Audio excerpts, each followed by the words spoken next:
तो अब एक क्वेश्चन हम लोगों का जो रिमोनियन मैट्रिक है उसी रिमोनियन मैट्रिक पे आधारित जो दो प्रॉब्लम किए गए उसके आगे का यह एक प्रॉब्लम है। इस तरह का क्वेश्चन भी कई बार पूछा जाता है एग्जामिनेशन में और बिल्कुल इजी है, इसलिए इसको करने का प्रोसीजर एक बार हम लोग समझेंगे। तो देखिए क्या दिया गया है, ये एक मैट्रिक दिया गया है डी एस स्क्वायर ये वैल्यू ऐसा दिया गया है और तब कहा जा रहा है कि इससे जो यह जी आई जे है उसकी वैल्यू को डिटरमिन करो और इसका जो कंट्रा वेरिएंट में है जिसको उसका कॉन्जुगेट मैट्रिक कहते हैं इन दोनों की वैल्यू को डिटरमिन करना है। तो अब आप देखो जब मैट्रिक दिया जाएगा तो मैट्रिक से ही हम वैल्यू निकालते हैं। एक्चुअली ये क्वेश्चन में दिया गया है, लेकिन जो हम मैट्रिक लेते हैं वो स्टैंडर्ड फॉर्म ऑफ मैट्रिक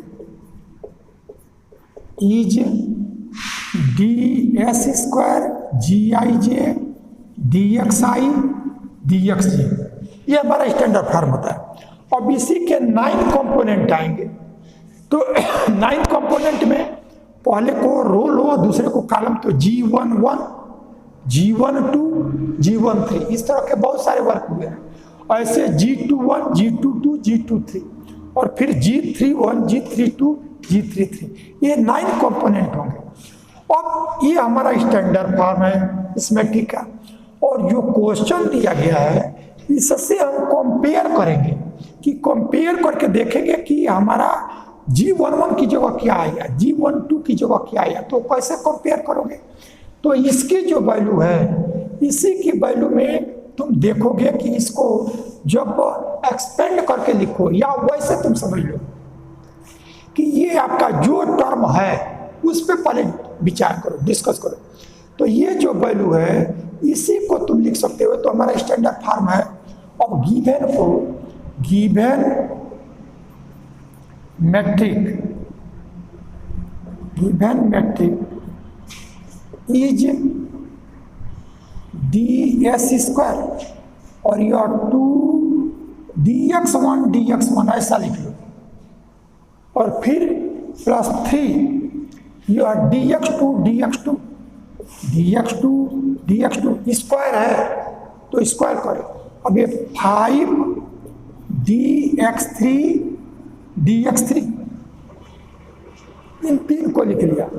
अब यहाँ देखो इसको जब हमारा इक्वल है तब तो दोनों वही है, लेकिन जब डिफरेंट होगा तो उसमें एक वर्क करते हैं। वो वर्क क्या कि जैसे यह 1 है और 2 है, तो 1 और 2 है तो dx1 और मल्टीप्लाइड बाई dx2 है, तो इसको तुम dx2 इंटू dx1 ऐसा भी लिख सकते हो।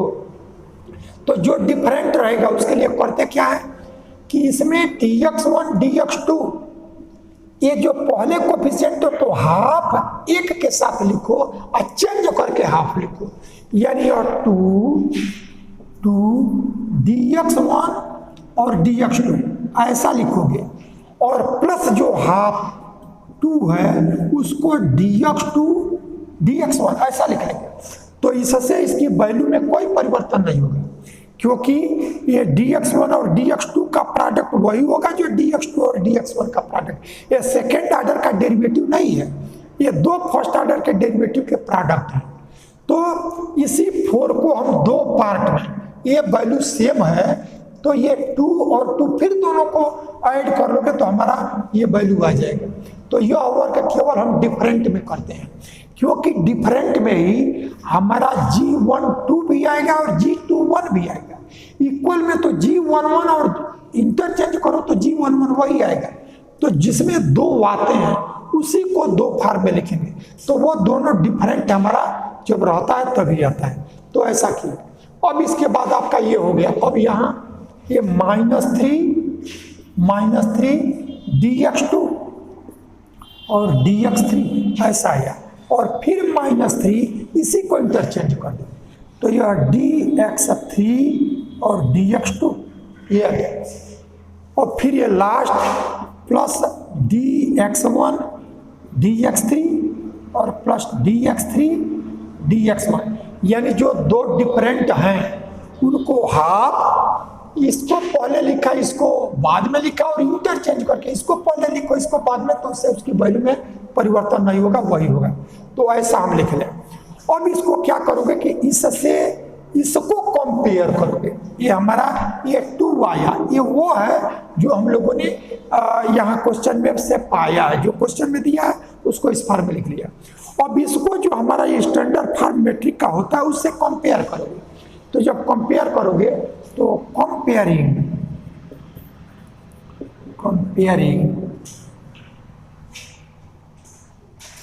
कोफिशिएंट्स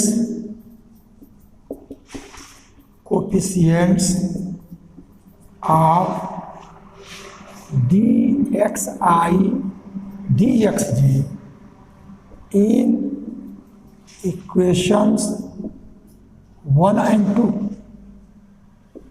1 and 2, तो ये दोनों को लिख लिया। अब इसके बाद से इसको देखो, तो यह dx1 है, ये आपका जब यहाँ से 1 करोगे, ये जो है उसी को देखो, ये 1 है और ये 1 है, तो जब इसको 1 करोगे यह 1 करोगे तो इसके पहले यह g1 है, तो ये आपका g1 हुआ। dx1 dx2 किया तो ये g1। अब यहाँ g1 की जगह आपका क्या दिया है 2, तो ये g11 इक्वल टू 2, ऐसा हम पढ़े। फिर दूसरा देखो, ये dx2, तो जब यह i भी 2 यहाँ से और g भी 2, तो यह 2 और यह 2 आया, तो यह g22, तो g22 की जगह इसमें आया है 3, तो g33, g22 3 आ गया। अब इसके आगे का टर्म देखो, dx3 और dx3, तो यह i की जगह 3 और j की जगह 3, तो यहाँ i की जगह 3 j की जगह 3, तो इसके पहले g33, i यह 3 और j 3 और यह g33, तो g33 जो हुआ वो आप देखो कि इसमें dx3 और dx3 के पहले g33 आता है, वो 5, तो हमारा 5 ऐसे आ गया। अब इसके बाद देखिए ये g12, ये 1 है और 2 है, तो g12, तो यानी g12 की वैल्यू 2, तो यह g12 इक्वल टू 2, और चूंकि ये हमारा सिमेट्रिक होता है तो वही ये g21 इक्वल टू g21, दोनों 2 हो गए। फिर आगे देखो, ये तुम्हारा 2 है 3 है, तो यहाँ g23 आए, तो g23 -3, आई इसको इंटरचेंज कर दो, वो भी -3, तो यहाँ से g23 equal to g32 equal to -3, ऐसा है। और लास्ट आपका यह dx1 ये और dx3, तो यहाँ g13 आए, तो यह g13 is equal to g31, और इसकी वैल्यू 1, उसके पहले 1 दिया गया। तो हम क्या करेंगे, जो ये वैल्यू है उसी के पहले g के टर्म में देखो क्या आएगा, तो जो आएगा उसकी जो क्या है उसको लिखते जा। ये कई बार करना है कि जो आपका गिवन दिया जाएगा तो जो डिफरेंट रहेगा हाफ dx1 dx2 के साथ और हाफ यानी 2 इसके साथ और 2 इसके साथ, ये ऐसा डिफरेंट के लिए हम कर लेंगे, क्योंकि इस डिफरेंट वाले में हमको 2 बार वैल्यू जाती है, एक g12 आएगा एक g21 आएगा, तो इसलिए ये हम करके कंपेयर कर लिए। तो ये जो वैल्यू आया देखो कि इसमें 9 कंपोनेंट आ गए कि कुछ बचा है, तो यदि सब आ जाएंगे तब तो सबकी वैल्यू निकल आया, लेकिन जो नहीं आया रहेगा उसकी जगह 0 कर लेंगे। तो देखो आप ये g11 g22 g33 3 वैल्यू ये इक्वल वाला हो गया, और 2 g12 g21 2 ये हो गया, और फिर g23 g32 ये 2 हो गया, और g31 और g13 ये दोनों इक्वल हो गया, तो आपका 6 डिफरेंट से आए और 3 ये 9 कंपोनेंट आ गए। अब यदि कोई नहीं आया रहता तो हम देखेंगे कि वो कौन सा dx क्या नहीं आया है, तो वो हम उसके पहले g की वो वैल्यू, जैसे सपोज कर लो कि तुम्हारा ये टर्म नहीं रहता, तो ये टर्म नहीं रहता, तो अब आपका A13 का टर्म नहीं है, तो उसका कोफिशिएंट G13 होगा, यानी G13 को तब 0 कर देते हैं। तो इसमें सभी कंपोनेंट है, ऐसा हमने कर दिया। अब आपको क्या करना है कि इसकी वैल्यू निकालना है Gij का। तो जो Gij होता है, तो अब Gij तो conjugate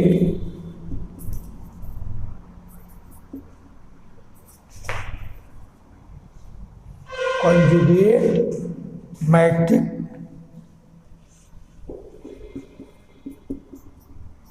of Gij is defined by Gij is equal to cofactor of Gij in determinant Gij upon the value of determinant Gij। ये फार्मूला पीछे हमारा आ चुका है कि जब ये उसी को रेसिप्रोकल टेंसर भी कहते हैं, यानी इस Gij का यह रेसिप्रोकल टेंसर, उसी को कॉन्जुगेट टेंसर भी कहते हैं। तो आपका इसका कॉन्जुगेट मैट्रिक्स हमारा क्या होगा, तो उसके लिए देखो ये वैल्यू Gij यानी जिसका यदि हमको 1 1 चाहिए, तो यहाँ G11 का कोफैक्टर जो यह डिटर्मिनेंट देगा उसमें, और डिटर्मिनेंट की वैल्यू निकाले, तो इन्हीं की वैल्यू ये 9 कंपोनेंट देगा, तो यह G11 देगा, G12 देगा, G13 देगा, ऐसे G21, G22, G23, G31, G32, G33, तो ये सभी वैल्यूज को हमको निकालना पड़ेगा। तो उसको निकालने के लिए देखो पहले तो तुमको Gij ये डिटर्मिनेंट की वैल्यू चाहिए, तो ये डिटर्मिनेंट में ये तुम्हारा दिया गया है, G11 दिया गया है, सारी वैल्यू दी गई। तो उसको तुम क्या कर लो कि पहले उस डिटर्मिनेंट की वैल्यू को निकाल लो। तो हमारा ये फर्स्ट रो फर्स्ट कॉलम, यानी G11 ये वैल्यू G11 है, तो G11 ये लिख जाओ, या ऐसे लिख लो पहले, या G11, G12, G13, या G21, G22, G23, G31, G32 और G33। थर्ड ऑर्डर का यह जो मैट्रिक्स होगा उसका डिटर्मिनेंट ये है। तो ये डिटर्मिनेंट, अब सबकी वैल्यूज को यहाँ निकाला गया है, तो जब निकाला गया तो देखो G11 2 है, और G22 ये हमारा 3 है, और G33 ये आपका 5 है। अब G12 यानी फर्स्ट रो सेकंड कॉलम, तो 2 फर्स्ट रो सेकंड कॉलम, और यही G21 ये भी 2, फिर यह G23 second row third column, second row third column -3, और third row second column, third row और सेकंड कॉलम -3, और फिर ये first row third column, first row third column 1, और थर्ड रो फर्स्ट कॉलम 1। ये डिटर्मिनेंट हम लोगों ने लिख लिया।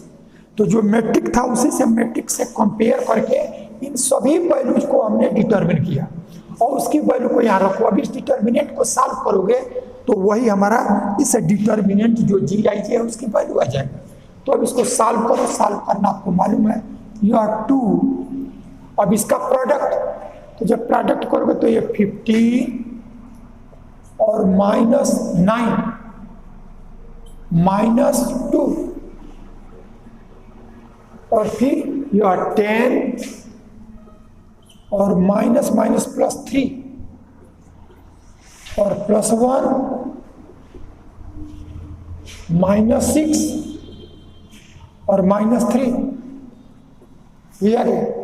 अब कैलकुलेट करो, तो कैलकुलेट करोगे तो ये 15 से 9 तो 6, 2 से मल्टीप्लाई 12, ये 10 और +3 30 -2 26, और ये -6 -3 -9, 1 से प्रोडक्ट करोगे -9, ये आया।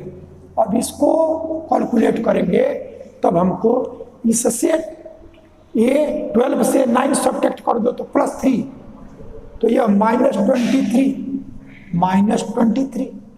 एक कैलकुलेशन आप देख लेना कि ये कैलकुलेशन सही हो तो इसकी वैल्यू -23। ठीक है ये। तो यह जी की वैल्यू अभी हम लोगों ने यह निकाला है, इसकी वैल्यू को निकाला। अब आप क्या करोगे, इसी से जो 9 कंपोनेंट आएगा उसको लिखो।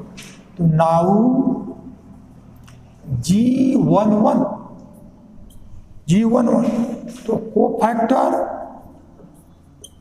Of G11 in determinant Gij upon the value of determinant Gij। इसी को केवल स्मॉल में जी लिखते हैं, तो चाहे डिटर्मिनेंट पे ऐसे लिखो चाहे उसी को स्मॉल जी, जो वैल्यू है वो जी। तो अब देखो G11 का कोफैक्टर, अब कोफैक्टर में साइन भी लिखते हैं, चिन्ह भी लिखते हैं। तो साइन के लिए इसका जो लिखे, जो रो और जो कॉलम है उसका प्लस -1 पर वही पावर, तो -1 पर, तो यानी ये -1 1 + 1 फर्स्ट रो फर्स्ट कॉलम। तो अब ये हमने साइन लिखा। अब इसका कोफैक्टर, तो कोफैक्टर में देखो इसका यही कोफैक्टर है, तो ये कोफैक्टर इस रो इस कॉलम को छोड़ दो, तो अब आपका 3 -3 और 5 एक, जिसका कोफैक्टर निकालना है फर्स्ट रो फर्स्ट कॉलम, तो उस रो और कॉलम को छोड़ दो, जो बचा वो हमारा सेकेंड ऑर्डर का डिटर्मिनेंट हो गया। तो यह वैल्यू तो +1 दे देगा, और इसको कैलकुलेट करोगे तो 15 और -9 यानी 6। ठीक है ये।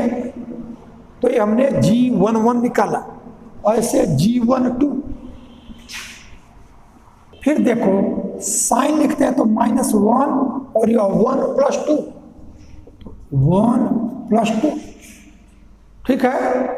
अब इसके बाद से फर्स्ट और सेकंड कॉलम का कोफैक्टर, फर्स्ट और सेकंड कॉलम का, फर्स्ट रो सेकंड कॉलम, तब जो आपका बचा ये 2 1 और यहाँ से -3 और 5 ये आए। अब इसको करोगे तो ये तुम्हारा माइनस देगा, तो यहाँ से माइनस, और प्रोडक्ट तो 10 और +3 यानी -13। ठीक है ये। अब इसके बाद से G13 फर्स्ट रो के तीनों कॉलम को निकाल लिया, 1 2 और ए थर्ड, तो cofactor of G13 upon the value of determinant Gij। G13 का कोफैक्टर तो ये -1 और 1 + 3। अब इसका माइनर यानी फर्स्ट रो और third column, first row third column, तो यह 2 1 और 3 -3 ये है। तो फिर 1 + 3 4 इवेन हो गया, तो प्लस दे देगा। और इसका प्रोडक्ट -6 और -3 यानी -9। ठीक है ये। तो फर्स्ट रो के तीनों कॉलम का निकाल लिया, 2 1, तो cofactor of G21 upon the value of determinant Gij। फिर यहाँ करोगे तो -1 to the power 2 + 1। अब इसका कोफैक्टर तो सेकेंड रो और first column, second row first column, second row first column, तो 2 1 -3 5। ये आपका ऑड है, तो ये -10 और +3 यानी हम -13। देखो इसमें G12 निकाला गया था, जो वैल्यू वही हमारा G21 आया। तो अब ये G22 तो G22 करोगे। अब देखिए कोफैक्टर हम निकालते गए हैं, लेकिन इसकी जो डिनोमिनेटर है वो हमारा छूटता गया है, तो उसको आप लिखोगे अपान -23 -23 सब में ये इसकी वैल्यू छूटती गई है -23 और यह -23। अब ये -23 करेंगे तो ये प्लस हो जाएगा। फिर इसके बाद से यहाँ से जब करोगे तो ये वैल्यू भी यहाँ -23 और यह -23। अब ये -23 तो ये हमारा प्लस हो जाएगा। फिर इसके बाद से इसकी वैल्यू को करेंगे तब यहाँ से ये हमारा -23, यह -23 और यह -23 तो ये हमारा प्लस ऐसे आएगा। तो अब G22 तो को factor of G22 upon the value of determinant Gij। तो G22 तो ये -1 और 2 + 2 ऐसा है। अब इसका को फैक्टर तो सेकेंड रो सेकेंड कॉलम तो ये 2 1 और 1 5 अपान -23 तो ये वैल्यू हमको इवन है प्लस दे देगा तो यह 10 और -1 अपान -23 यानी 9 अपान -23 तो G22 ऐसा आ गया।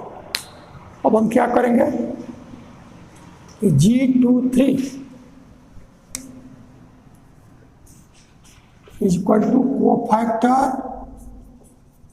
Of G23 upon the value of determinant. अब ये -1 2 + 3। अब इसका को फैक्टर सेकेंड रो और third column, second row third column, ये सेकेंड रो थर्ड 2 2 और 1 -3 अपान -23 तो ये तो हमारा आड आया माइनस। ये 6 -6 और -3 यानी -6 और -2 और अपान -23। अब ये माइनस से कैंसिल हो गया तब हमारा -8 अपान 23।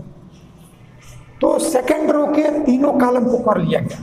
अब G31 अब डायरेक्ट बिना ये सब किए डायरेक्ट तो लिखोगे तो ये थर्ड और 1 है तो हमारा प्लस में आएगा। तो ये वैल्यू आपका प्लस, जब इवन आ जाए तो प्लस। अब थर्ड रो फर्स्ट कॉलम तो थर्ड रो फर्स्ट कॉलम तो 2 1 और 3 -3 अपान द वैल्यू ऑफ डिटर्मिनेंट यही है। तो यहाँ से -6 -3 और अपान -23 तो यह 9/23।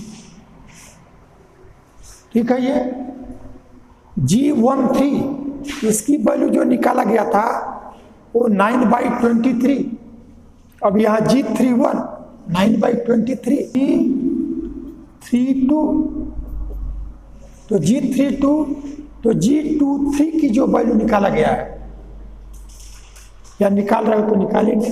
तो यहाँ से G32 तो ये आड है तो माइनस और थर्ड रो सेकेंड कॉलम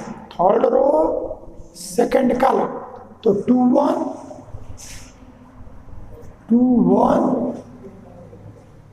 और 1 5। अच्छा ये second row third column third row second column तो 2 1 2 -3 अपान -23। अब ये माइनस प्लस हो जाएगा। ये आपका -6 और -2 और अपान 23, यानी -8/23। फिर G33 इवन है, 3 + 3 इवन है, तो थर्ड रो थर्ड कॉलम ये 2 2 2 2 2 3 और अपान -23। तो यहाँ से यह 6 और -4 और अपान -23, तो यानी यह 2/-23।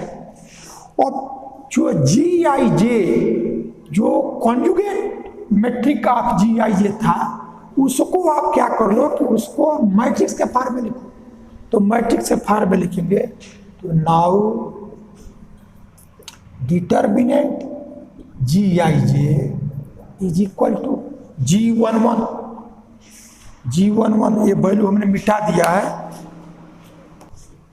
तो इस तरह से जो ये हमारा GIJ, जो कॉन्जुगेट मैट्रिक ऑफ या GIJ था, वो वैल्यू जो हम लोगों ने निकाला वो हमको यहाँ से मिल गया। तो अब एक बार आप देखो कि जो हमारा रेसिप्रोकल टेंसर था I से GIJ का, ये कॉन्जुगेट डिटर्मिनेंट के फॉर्म में जो लिखा गया है, तो इसकी वैल्यू में G12 और G21 दोनों वैल्यू सेम है। G13 और G31 वैल्यू सेम है।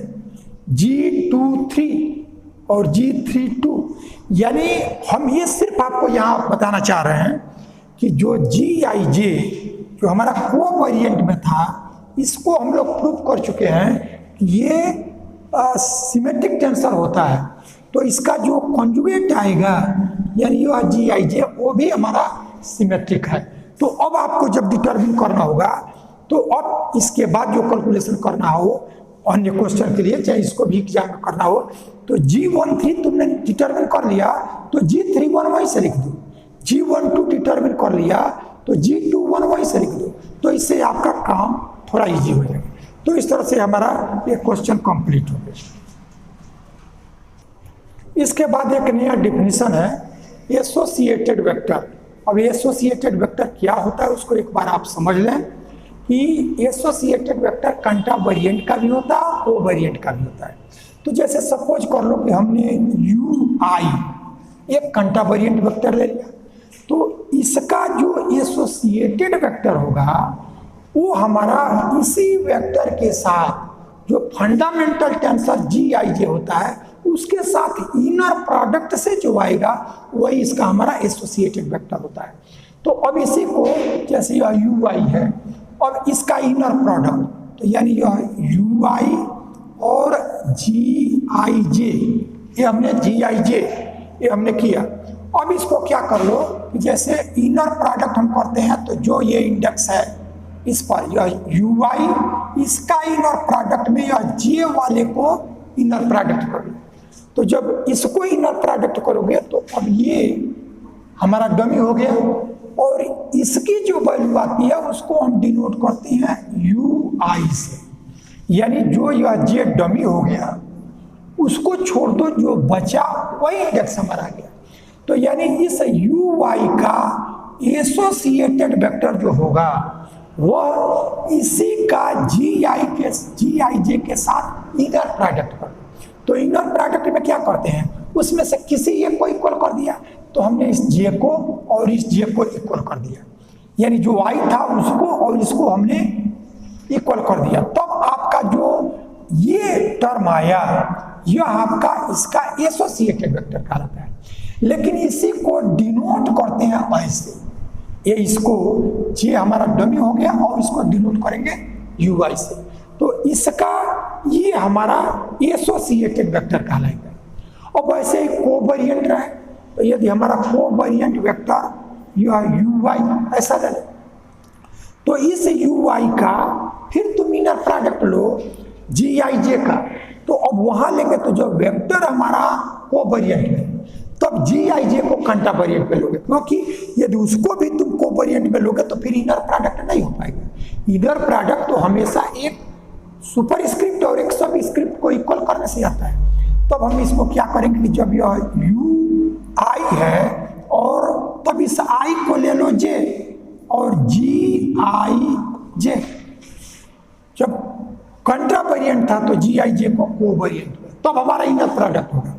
और जब हमारा कोवेरिएंट में रहेगा तो जब जी आई जे को कंट्रावेरिएंट में लेंगे तब इसके साथ हमारा इनर प्रोडक्ट होगा। तब क्या कर लो कि इसके साथ इनर प्रोडक्ट इसको ले लिया तो इसका ये हमारा एसोसिएटेड वेक्टर कहलाता है। तो जब यह एसोसिएटेड वेक्टर हुआ तो अब इसमें इसको जो नोटेशन हम यूज करते हैं तो यह जेड डमी हो गया, आई सिर्फ बचा तो इसको हम यू आई ऐसा लिख लिया। तो इसी को इससे डिनोट करते हैं। तो ये हमारा कोई कंट्रावेरिएंट वेक्टर हो उसका एसोसिएटेड वेक्टर और कोवेरिएंट वेक्टर हो इसका एसोसिएटेड वेक्टर, इन दोनों की क्या मीनिंग है ये हम लोगों ने समझा। यानी जो भी वेक्टर रहेगा ये जो कंट्रावेरिएंट में रहेगा तो जी आई जे को हम कोवेरिएंट में लेके इनर प्रोडक्ट करेंगे, और जब हमारा कोवेरिएंट में रहेगा तो जी आई जे को कंट्रावेरिएंट में लेके तब इनर प्रोडक्ट करेंगे। तो जो हमारा जी आई जे से इनर प्रोडक्ट करने के बाद आएगा वही हमारा जो गिवन वेक्टर है उसका वो एसोसिएटेड वेक्टर कहलाता है। तो इस तरह से हमारा ये एसोसिएटेड वेक्टर है और इससे रिलेटेड एक प्रॉब्लम जो आपका एग्जामिनेशन में पूछा गया है उसको एक बार आप जान। What is the difference between contravariant and covariant vector in a rectangular coordinate system? ये हमको एक minute, difference between contravariant and covariant in a rectangular coordinate system. ये हम रेक्टेंगुलर कोऑर्डिनेट सिस्टम में कोई कंट्रावेरिएंट वेक्टर है और कोवेरिएंट वेक्टर है तो इसमें क्या रिलेशन होगा वो रिलेशन हमको डिफाइन करना है। तो अब आप क्या कर लो कि जी आई जे, अभी हम लोगों ने एसोसिएटेड वेक्टर को डिफाइन किया है तो उसमें जो जी आई जे होता है वो क्या होता है, तो यहाँ से सॉल्यूशन मैट्रिक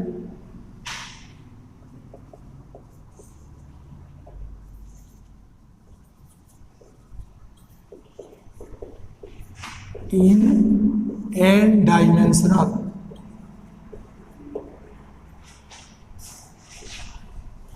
space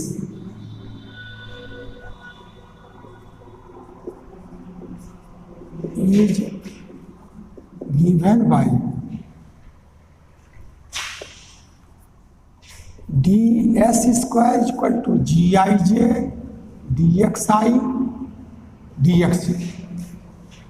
ये हमारा ये मैट्रिक हम लोग डिफाइन किए हैं कि यदि कोई हमारा एक पॉइंट एक्स आई यानी थर्ड डायमेंशन में करोगे तो x1 x2 x3, N dimension में करोगे तो x1 x2 x3 dot dot xn, ये हमारा एक पॉइंट होगा।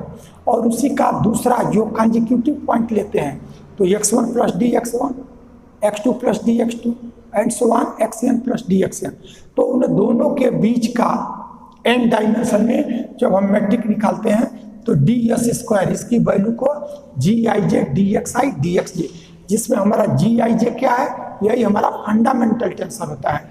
तो अब आप देखो कि कंट्रावेरिएंट और कोवेरिएंट वेक्टर में क्या रिलेशन आएगा। वो रिलेशन लेने के लिए हम एक वेक्टर लें, उसका कंट्रावेरिएंट कंपोनेंट भी ले लें, कोवेरिएंट कंपोनेंट भी ले लें। तो let you I and you I are components of contravariant and covariant vector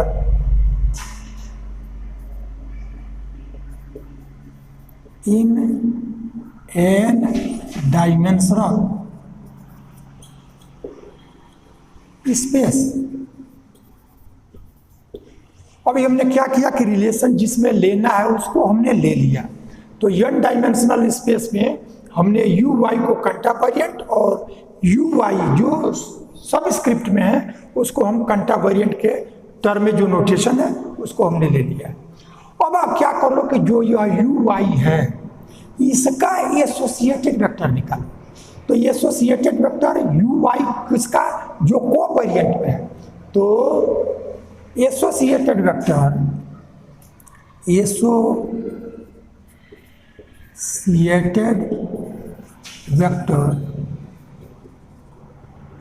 of covariant vector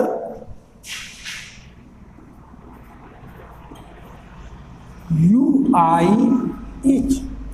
अब इसमें जो कोवेरिएंट है उसका तुम एसोसिएटेड वेक्टर लो। तो जिसका एसोसिएटेड वेक्टर लोगे तो उसको हम क्या करेंगे, ये कोवेरिएंट में है तो कंट्रावेरिएंट में लोगे।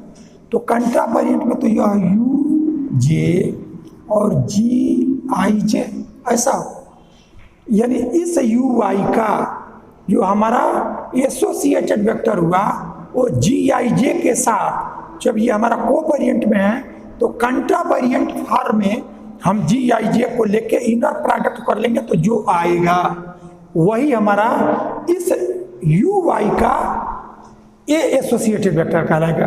तो ये हमारा एसोसिएटेड वेक्टर हुआ।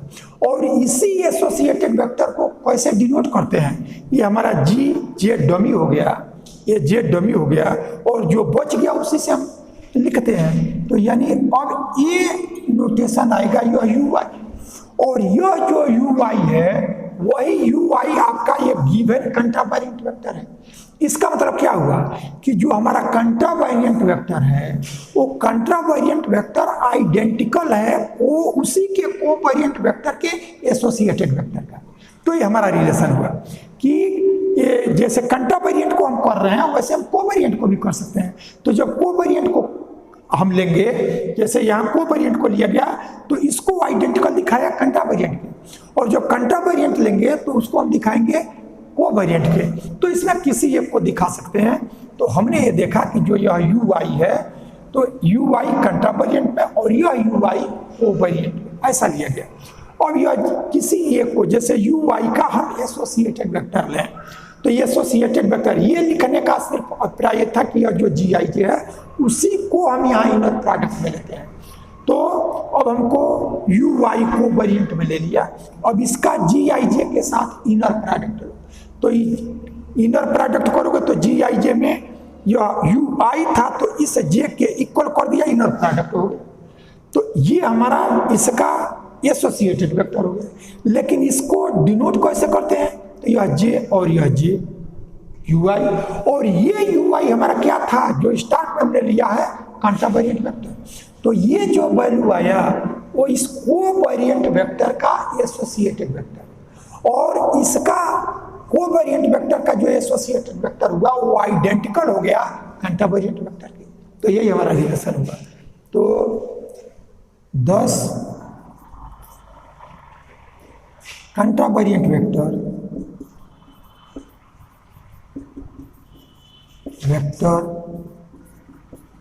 is identical to associated vector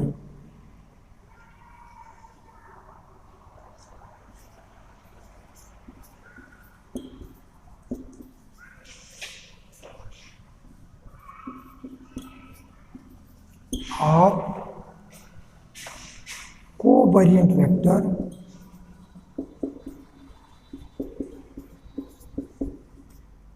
you I.